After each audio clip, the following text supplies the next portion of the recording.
यांचं स्वागत अशोक महाराज बोरगावकर यांनी करावं असं मी त्यांना विनंती करतो.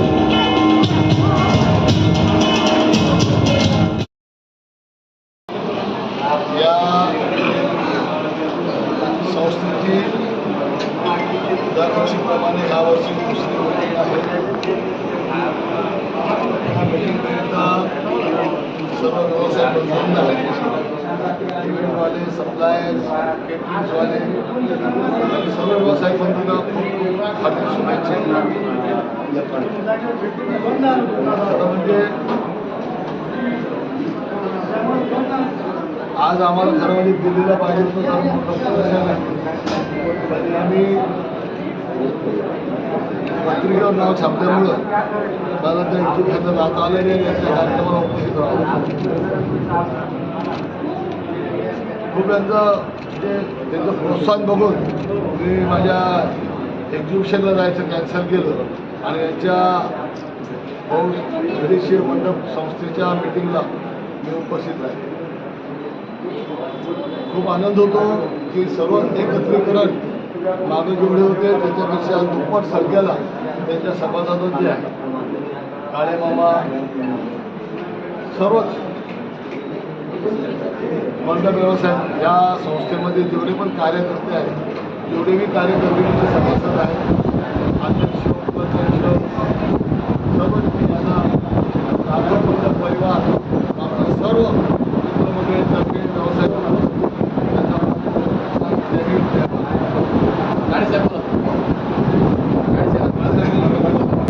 कार्यक्रमाची रूपरेषा कशी राहणार आहे?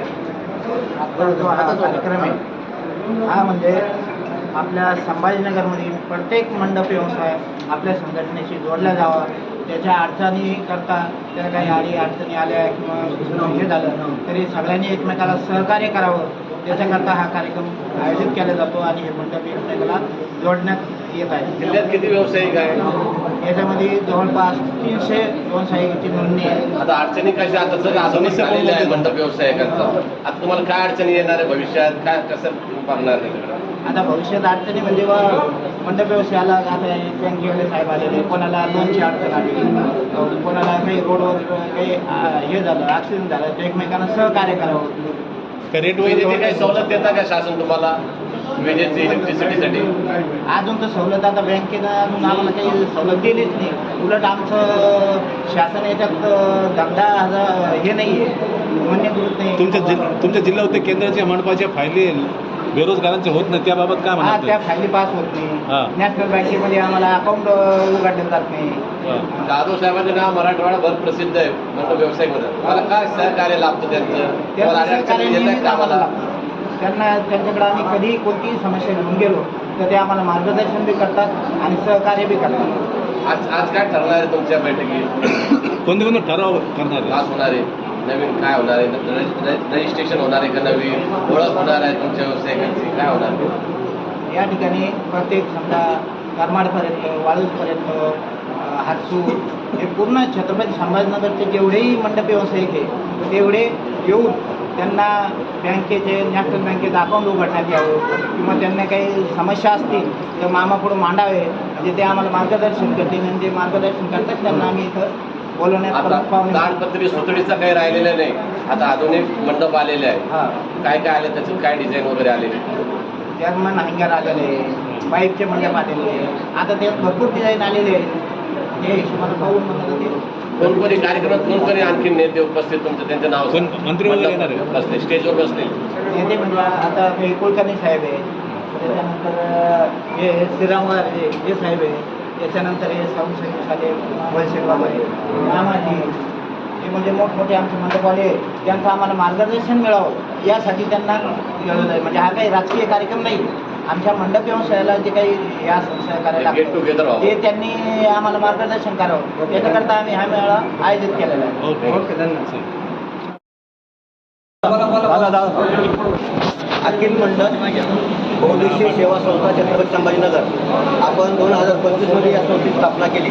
या संस्था स्थापनेचा उद्देश असा होता की बाबा लहान सहान जे व्यावसायिक आहेत त्यांना भांडवलाची अडचण येते त्यांना व्यवसायाची माहिती नसती, गिरायकाच्या बाबतीत बोलणं, त्यांच्याशी कशा पद्धतीने डील करणं, ह्या गोष्टीचं मार्गदर्शन करण्यासाठी आम्ही आपले वरिष्ठ जे मंडप व्यवसायामधले जे आमचे मार्गदर्शक आहेत, जाधव मामा, मामाजी, तसेच श्रीरामवार साहेब आणि ह्या व्यवसायामध्ये जुन्या मंडळींचं मार्गदर्शन घेऊन आपल्या ह्या नवीन छोट्या छोट्या व्यवसायांना कसं सेटल करायचं, त्या माध्यमातून आम्ही या ठिकाणी हा कार्यक्रम आयोजित करतोय. त्या माध्यमातून 1 वर्षामध्ये आम्ही या ठिकाणी बचत गटाची स्थापना करून आपल्या शहरातील सर्व मंडप व्यावसायिकांना निधी कसा त्यांना भांडवल कसं उपलब्ध करून देता येईल याचा आम्ही विचार करून पतसंस्था वगैरे स्थापण्याचा मानस आहे. आता बचत गटाच्या माध्यमातून आम्ही जवळजवळ 4 लाख रुपयापर्यंत आम्ही या ठिकाणी निधी जमा करून या 1 वर्षामध्ये आपण बऱ्याच लोकांना सहकार्य करण्याचा प्रयत्न करतोय. आणि यानंतर बी आता वाढलेल्या सभासदांना, गेल्या वर्षी आमच्याकडे 165 सभासद होते, यावर्षी जवळजवळ 60 ते 70 सभासद वाढलेले आहेत. या माध्यमातून शहराचं नेटवर्क मोठं करून आम्ही ह्या सर्व मंडप व्यावसायिकाला सोबत घेऊन अगदी चांगल्या प्रकारे यांच्या धंद्यामध्ये सहकार्य करण्याचा प्रयत्न करतोय. या माध्यमातून सणासुदीला परवानगीची तुम्हाला अडचण येते, पोलिसांकडून परवानगी घ्यावं लागते मंडप टाकायला. तो महत्वाचा विषय तुम्ही बोलला या ठिकाणी. गेल्या वर्षी आम्हाला असंच वाहतूक करताना आमचे पाईप 15-20 फुटाचे पाईप राहतात, गाडीतून नेताना बऱ्याच ठिकाणी आमच्या मंडप व्यवसायावाल्यांची अडवणूक होती.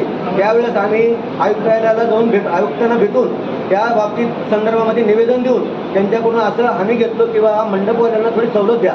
मामाही आम्ही बोलून चर्चा करून या ठिकाणी ते आपल्याला चांगल्या पद्धतीने आश्वासन दिले की आपण त्याच्या बाबतीत असेल तर आम्हाला फोन करा, त्या पद्धतीने आम्हाला तुम्हाला सवलत देऊ आणि पुढे चालून जर काही आम्हाला नियमामध्ये बदल करता येईल तो बदल करू असं त्यांनी आपल्याला आश्वासन दिलेलं आहे. त्यानंतर हे नवीन आर्टिफिशियल जे डेकोरेशनचा जे विषय आलेला आहे, मागं बंदी घातली होती, त्या माध्यमातून सुद्धा आम्ही कलेक्टरला, आयुक्ताला त्यांना निवेदन देऊन आम्ही मंत्र्यापर्यंत त्याचा आपण पाठपुरावा केला.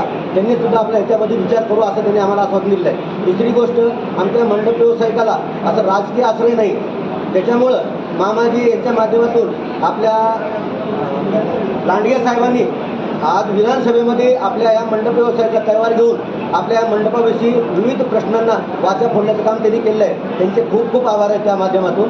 आणि शहरातील सर्व मंडपांना विनंती आहे की त्यांनी एकत्र येऊन आपण जर हा व्यवसाया संदर्भामध्ये चांगलं जर नियोजन केलं तर आपल्याला कुठं अडचण येणार नाहीत. आपल्याला मोठ्या मंडप व्यावसायिकांचे किंवा मोठ्या दिग्गज लोकांचं आपला सहकार्य आहे, त्याच्यामध्ये आपण उभा राहू शकतो. आणि ह्या माध्यमातून जर भांडवल जमा झालं किंवा कुणापुढं हात पसरायचे, बँकांना सुद्धा आम्हाला तारण दिल्याशिवाय बँका लोन देत नाही, तर आम्हाला मॉर्गेज मागतात. आणि काही काही नवीन मंडप चालू करणाऱ्याकडे मॉर्गेज द्यायला काही नाही, परंतु धंदे करायचे कसे, तर त्या माध्यमातून बँकांना सुद्धा विनंती. आम्ही या ठिकाणी आज बँकेचे व्यवस्थापक आणि CA म्हणजे ह्याच्या क्षेत्रामध्ये अडचणी येण्यासारखे त्या लोकांना मार्गदर्शन ऐकण्यासाठी आम्ही त्यांना बोलवले आहे.